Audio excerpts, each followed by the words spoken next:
Olá, muito prazer estar com vocês. Sou Cisneia Lopes, pedagoga, especialista em educação à distância e didática e metodologia do ensino superior, professora na Rede Municipal de Educação. Atuei na coordenação do curso técnico em serviços públicos na oferta de 2015 e 2017 e na tutoria de cursos técnicos e pós-graduação em educação à distância do Instituto Federal do Norte de Minas Gerais, o IFNMG. Há 7 anos trabalho com educação à distância e a cada dia aprendo mais. Educação é algo vivo que vai se modificando ao longo do tempo, assim como nós também vamos modificando nossas concepções. Trabalharemos a disciplina de trabalho de conclusão de curso TCC. É importante lembrar que cada grupo de 10 cursistas terão à disposição um professor ou uma professora que os orientarão durante todo o processo de elaboração do TCC. Entre em contato desde já, informe o seu tema e inicie a escrita do seu trabalho. Organizem-se para o cumprimento dos prazos, assim evita acúmulos e possibilita melhor acompanhamento e feedback por parte do orientador. Essa disciplina tem por objetivo geral compreender a metodologia de pesquisa para a produção de conhecimento, bem como para a elaboração e apresentação do trabalho de conclusão de curso TCC, que será um artigo científico. Utilizaremos como fundamentação principal para a abordagem da elaboração e produção do TCC as diretrizes para a apresentação de trabalhos acadêmicos no âmbito da Diretoria de Educação à Distância do IFNMG, organizadas por Antônio Carlos Martins e Ramone Maria dos Reis, e a apostila base de trabalho de conclusão de curso, elaborada pelas professoras Franceli Aparecida dos Santos e Liliane Campos Machado. Estes materiais e outros de suporte estão postados na sala virtual para auxiliá-los e os textos das explanações a seguir são referenciados pelos mesmos materiais. Antes de elaborarmos sobre as conceituações e tipos de artigos, vamos relembrar que o TCC será resultado do projeto de intervenção feito por você no âmbito do ensino de matemática para o ensino médio. Então, pressupomos que se você ainda não finalizou essa experiência, está próximo disso. Tenha todos os detalhes e dados arquivados e ordenados para a elaboração do seu TCC. De maneira geral, artigo é uma produção textual que, de acordo com Garcia, 1998, tem autoria declarada que apresenta e discute conceitos, métodos, técnicas, processos e resultados nas mais diversas áreas de conhecimento. A NBR, as normas brasileiras, número 6022, classifica 3 tipos de artigos. Artigo científico é parte de uma publicação com autoria declarada que apresenta e discute ideias, métodos, técnicas, processos e resultados nas diversas áreas de conhecimento. O artigo de revisão é parte de uma publicação que resume, analisa e discute informações já publicadas. E o artigo original, parte de uma publicação que apresenta temas ou abordagens originais, ou seja, um tema totalmente novo que até o momento ninguém tenha discutido sobre ele. Seja qual for a tipologia utilizada, por estarem inseridos no mesmo âmbito acadêmico-científico, as normas de padronização de Associação Brasileira de Normas Técnicas, elas devem ser seguidas. E vamos, então, à estruturação do seu artigo. Seja de revisão, científico ou original, ele deve conter a introdução, desenvolvimento e a conclusão. E vamos aos elementos pré-textuais do seu artigo. Os elementos pré-textuais, título e subtítulo, se houver, o nome do autor ou os nomes, resumo na língua do texto, palavras-chave também na língua do texto. O nome dos autores devem estar acompanhados de um breve currículo que o qualifique na área de conhecimento do artigo. Por exemplo, professor de matemática, pedagogo, engenheiro, enfim, a área de escrita do artigo. O currículo, bem como os endereços postal e eletrônico, devem aparecer em nota de rodapé, indicado por asterisco na página de abertura. Lembrando novamente que o artigo a ser produzido deve contemplar a temática na área do ensino de matemática no ensino médio e ele deverá ser individual. Não serão aceitos pedidos para formação de duplas ou demais componentes. E ainda, caso haja postagem com nome de 2 integrantes ou mais, serão desconsiderados até que se comprove a autoria. O resumo do artigo ele deve conter, no máximo, 250 palavras e, como o próprio nome diz, resumir o assunto do seu trabalho, de forma que desperte no leitor o interesse em lê-lo. Deixe para fazer o resumo quando tiver finalizado o seu TCC. As palavras-chave devem ser, no mínimo, 3 e, no máximo, 5, todas separadas entre si, por ponto, e a última também finalizada com ponto final. Então, vamos aos elementos textuais do seu artigo. A introdução, desenvolvimento e conclusão. A introdução é a parte inicial do artigo, onde devem constar a delimitação do assunto tratado, os objetivos da pesquisa e outros elementos necessários para situar o tema do artigo. O desenvolvimento é a parte principal do artigo, que contém a exposição ordenada e pormenorizada do assunto tratado. Ressaltamos aqui que você não vai escrever no seu artigo a palavra desenvolvimento, e sim um subtítulo ou frase que esteja adequada ao tema abordado. Podemos dizer que, no desenvolvimento, é o momento de diálogo entre o autor do artigo e os autores referenciados no trabalho. Divide-se em seções e subseções, conforme a NBR 6024, que variam em função da abordagem do tema e do método.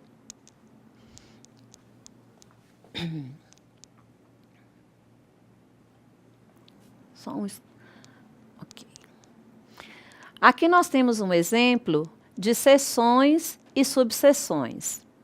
Seções e subseções são enumeradas em algarismos arábicos, ou seja, 1, 2, 3 e assim por diante. De acordo com a norma 624, as seções não podem passar de quinárias. Assim, evita-se exagerar na fragmentação do texto, o que poderia comprometer a compreensão. No exemplo do slide, vejam que nós temos seção primária, seção secundária, seção terciária, a quaternária e a quinária. Você vai enumerando 1.1, 1.1 e assim sucessivamente. Vamos imaginar que a seção 1 do seu trabalho refere-se a dificuldades de aprendizagem de cálculo de áreas de figuras geométricas. A seção secundária poderia ser, por exemplo, identificando áreas planas e espaciais. E um lembrete, na leitura oral não se pronunciam os pontos.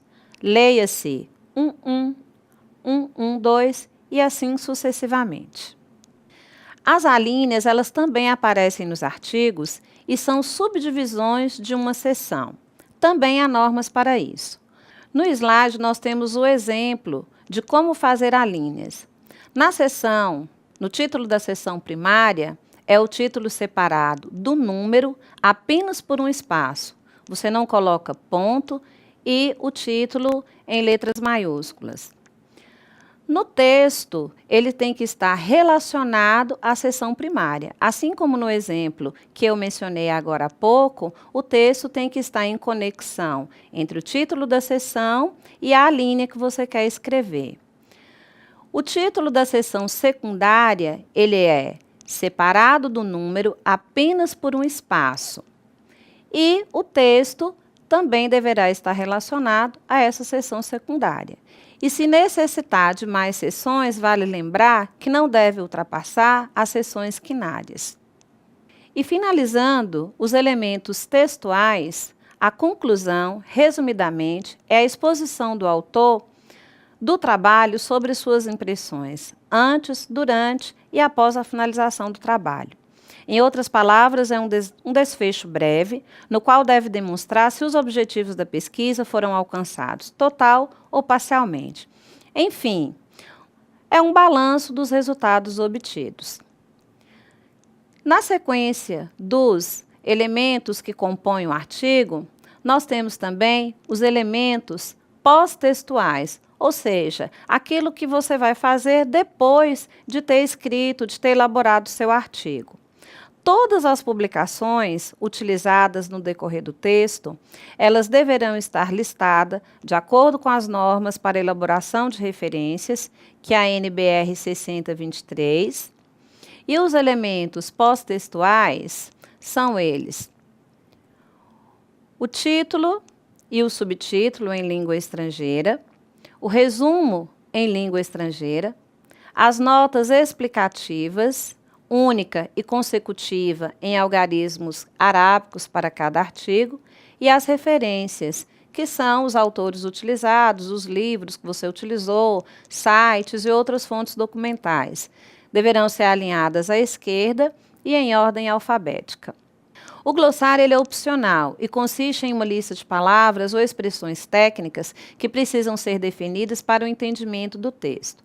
Por exemplo, se você vai apresentar o seu trabalho a um grupo de pessoas ou em algum meio que as pessoas não sejam da mesma área e que possam dificultar as palavras presentes no texto, então o glossário é uma boa opção para esclarecer, melhorar a compreensão.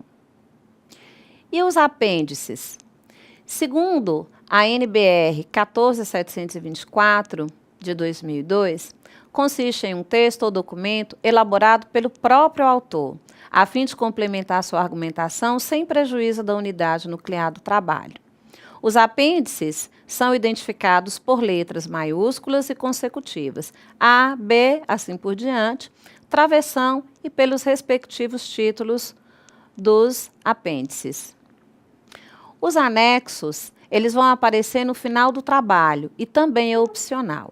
Segundo a NBR 14724 da ABNT de 2002, consiste em um texto ou documento não elaborado pelo autor, que serve de fundamentação, comprovação e ilustração. Os anexos são identificados por letras maiúsculas, consecutivas, A, B e assim por diante, seguidos de travessão, e pelos respectivos títulos. Os anexos podem ser diversos documentos, fotografias, relatos, dentre outros.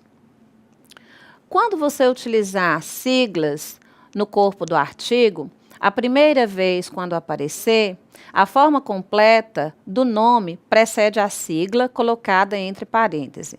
No exemplo, nós temos primeiro nome, Associação Brasileira de Normas Técnicas, ABNT. Depois de mencionado o nome por completo a primeira vez, no restante do texto você pode simplesmente mencionar as siglas. Equações e fórmulas, principalmente no trabalho de vocês, que é sobre matemática, eu acredito que vocês vão necessitar de utilizar, de inserir no texto, é na sequência normal do texto. É permitido o uso de uma entrelinha maior que comporte seus elementos, os expoentes, índice e outros, e quando destacadas do parágrafo, ou seja, quando separadas do parágrafo, elas são centralizadas e, se necessário, deve-se numerá-las. Quando fragmentadas em mais de uma linha, por falta de espaço, devem ser interrompidas antes do sinal de igualdade ou depois dos sinais de adição, subtração, multiplicação e divisão. Isso quer dizer que você não vai poder começar a fórmula numa linha e terminar na outra. Então, sempre coloque a fórmula numa mesma linha. Os exemplos abaixo estão aí sobre as fórmulas. E as ilustrações, se você quiser colocar ilustrações, como por exemplo, organogramas, plantas, quadros, retratos e outros. Sua identificação aparece na parte inferior, precedida da palavra E se você quiser inserir ilustrações no seu trabalho, como organogramas, plantas, vale lembrar que essas plantas nós estamos nos referindo a plantas baixas, por exemplo, de construção, quadros, retratos e outros. Sua identificação aparece na parte inferior da ilustração, precedida da palavra designativa, seguida de seu número de ordem de ocorrência no texto, por exemplo, figura 1, 2, 3, do respectivo título e a legenda explicativa de forma breve e clara, dispensando consulta ao texto e da fonte. Segue um exemplo de ilustração. Por exemplo, figura 1, Associação Brasileira de Normas Técnicas, a ABNT, e logo abaixo a fonte de onde ela foi retirada. Então, nesse caso, dispensa que seja consultada a fonte lá das referências bibliográficas. E as tabelas? As tabelas, elas apresentam informações tratadas estatisticamente, enquanto os quadros contêm informações textuais agrupadas em colunas. As tabelas são confeccionadas com o objetivo de apresentar resultados numéricos e valores comparativos, principalmente quando em grande quantidade. Relacionam-se as tabelas em lista própria, antes do sumário, incluindo-se aquelas que forem apresentadas como anexo. A seguir, um exemplo de tabela. Nesse exemplo de tabela, segue a mesma norma para ilustração. Coloca-se tabela 1, 2, 3 e assim sucessivamente, o título e o conteúdo da tabela. Evitem tabelas coloridas, rebuscadas, porque quanto mais simples e mais clara, melhor é para a compreensão do leitor. Atenção para esse aviso muito importante. A maioria de nós foi habituada a pesquisar simplesmente fazendo cópias literais. Isto não é, nem nunca foi pesquisa. Se antes copiávamos dos livros, atualmente a disseminação das informações, em especial na internet, possibilita o uso dos recursos Ctrl+C e Ctrl+V. Muito cuidado! Apropriar-se de direitos intelectuais é crime previsto em lei. Por isso, atente-se para as normatizações de citações. Além disso, há programas que detectam facilmente os plágios. Vamos evitar constrangimentos. As citações, elas são muito bem-vindas e, aliás, elas são exigidas no seu trabalho de conclusão de curso, mas elas precisam estar referenciadas. E, num outro momento, nós vamos falar disso quando falarmos da formatação do seu trabalho de TCC. Para corroborar ao que eu acabei de afirmar, o artigo 184 do Decreto-Lei número 2.848, de dezembro de 1940, expressa que violar direitos de autor e os que lhes são conexos é pena de detenção de 3 meses a 1 ano ou multa. Inclusive, nós temos casos de pesquisadores que defenderam suas teses de doutorado e que, após a confirmação de plágio, eles tiveram que devolver o valor pago das bolsas e cancelado o seu título de mestre e de doutor. Então, um bom trabalho a todos.